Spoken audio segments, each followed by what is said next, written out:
effectivement, pourquoi je ne crois pas en l'islam? Eh bien, je vais te donner la raison principale, et elle est toute simple. Lorsqu'un chrétien a besoin de comprendre la Bible, il lui suffit effectivement de la lire dans la langue qui lui correspond. En effet, si c'est un chrétien français, il lui suffira de lire la Bible en français. Si c'est un chrétien anglais, il lui suffira de lire la Bible en anglais. Si c'est un chrétien chinois, il lui suffira de lire la Bible en chinois. Si c'est un chrétien arabe, il lui suffira de lire la Bible en arabe, etc. Car la puissance de la Bible, en effet, c'est qu'elle est compréhensible en toute langue. Effectivement, lorsqu'on compare les Bibles avec la langue originelle biblique, c'est-à-dire l'araméen, l'hébreu ou encore le grec, on s'aperçoit que les traductions sont correctes, sont très fiables. Non, mais à un moment donné, là, faut quitter un peu dans les nuages pour y descendre un peu sur terre. Parce que là, ce que vous êtes en train de dire là, ça n'a rien à voir avec la réalité. Lorsque vous êtes en train de dire, quand on fait la comparaison des Bibles avec la langue originelle, donc l'araméen, l'hébreu, etc., eh bien ça correspond, donc la Bible, elle est fiable. Mais vous faites allusion à quoi? Parce que les textes originaux de la Bible n'existent pas. Et ça, ce n'est pas moi qui dis ça, hein. Même il y a des chrétiens, il y a des spécialistes de la Bible qui le disent. Donc quand vous dites que la Bible, elle est fiable, il n'y a pas de problème en l'occurrence, parce que c'est ce que vous laissez entendre, eh bien, prochainement réfléchissez deux fois. Parce qu'il y a tellement d'incohérences dans la Bible. Si je veux les exposer ici, maintenant, on ne va pas quitter là. D'accord? Je vais vous donner juste un seul exemple. D'accord? Et vous allez me dire peut-être dans votre réponse ce que vous en pensez. Il a dit par exemple dans Luc chapitre 9 au verset 3, ne prenez rien pour le voyage, leur dit-il, ni bâton, ni sac, ni pain, ni argent, et n'ayez pas de tunique. Ici c'est clair, ne prenez rien, même pas un bâton, et retenez bien un bâton. Maintenant on va dans Marc chapitre 6 au verset 8.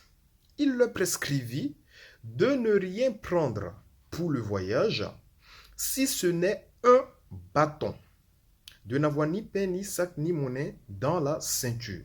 Donc, dans Luc chapitre 9, au verset 3, on nous dit de ne rien prendre, même pas un bâton. Et dans Marc chapitre 6, au verset 8, on nous dit de ne rien prendre si ce n'est un bâton. J'aimerais bien que ce monsieur-là nous explique entre les deux, c'est quoi qui est fiable. On prend bâton ou bien on ne prend pas bâton. Voilà, comme vous voulez jouer à ce jeu-là, on va vous suivre dans ça. Et encore une fois, ces versets-là, comme ça, qui se contredisent, il y en a mais tellement, mais alors tellement dans la Bible que même moi-même, ça me donne même pas l'envie de faire des vidéos sur ce genre de choses. Parce qu'il y en a des tonnes. D'accord? Donc venez pas nous faire le coup de oui, la Bible, elle est fiable. Ce n'est pas crédible. En tout cas pour ceux qui sont initiés, qui connaissent un peu les Écritures.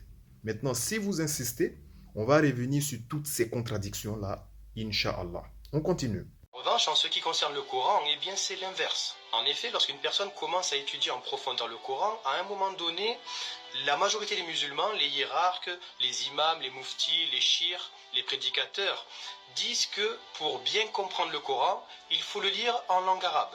Et c'est là où est mon problème, cher ami. En effet, pourquoi, lorsque pendant des siècles et des siècles, la Bible est compréhensible au regard de tous, où Dieu se manifeste incroyablement de manière claire en Jésus-Christ, et soudainement, 6 siècles plus tard après Jésus-Christ, une nouvelle révélation apparaît, disant que la seule façon pour la comprendre est de la lire en langue arabe. J'y vois là, cher ami, personnellement, comme une régression du miracle universel. Voilà la raison principale, cher ami, pour laquelle je ne crois pas en l'islam. Belle soirée à tous. La hawla wa la quwwata illa billah. Non mais, vous voyez le melon qu'il a. Et là, je parle de façon générale. Des gens comme lui, ils sont nombreux, hein. Il y a plusieurs personnes qui ont tendance à dire, non, vous les musulmans, vous priez en arabe, pourquoi ce n'est pas normal? Subhanallah. Allah subhanahu wa ta'ala a révélé le Coran en arabe. Le prophète Mohammed alayhi salatu wa salam nous a enseigné le Coran en arabe. Il nous a appris à prier en arabe. Et c'est vous qui allez dire non, ce n'est pas normal. La hawla wa la quwwata illa billah. C'est vous comme ça là qui n'êtes rien. C'est vous qui allez dire ce n'est pas normal ça. Mais si vous n'êtes pas musulman, c'est votre problème. Ça ne change rien à l'islam.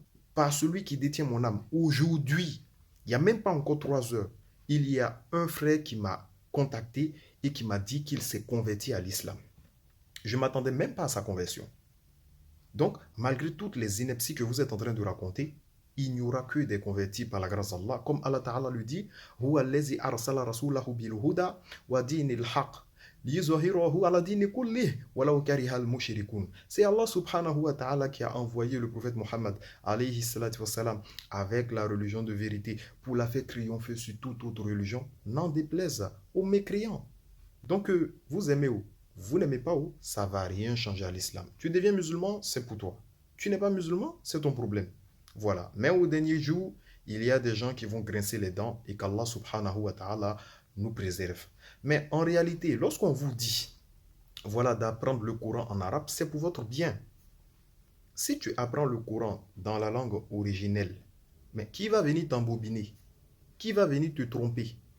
Si tu sais lire le Coran en arabe, par la grâce d'Allah subhanahu wa ta'ala, la compréhension sera beaucoup plus facile. Donc c'est pour ton bien. Maintenant, il y en a qui ne comprennent pas l'arabe, qui ne sont pas des arabophones. Il y a le Coran qui est traduit dans plusieurs langues. Eux, ils lisent le Coran dans les traductions, mais ils adorent Allah subhanahu wa ta'ala dans la langue originelle.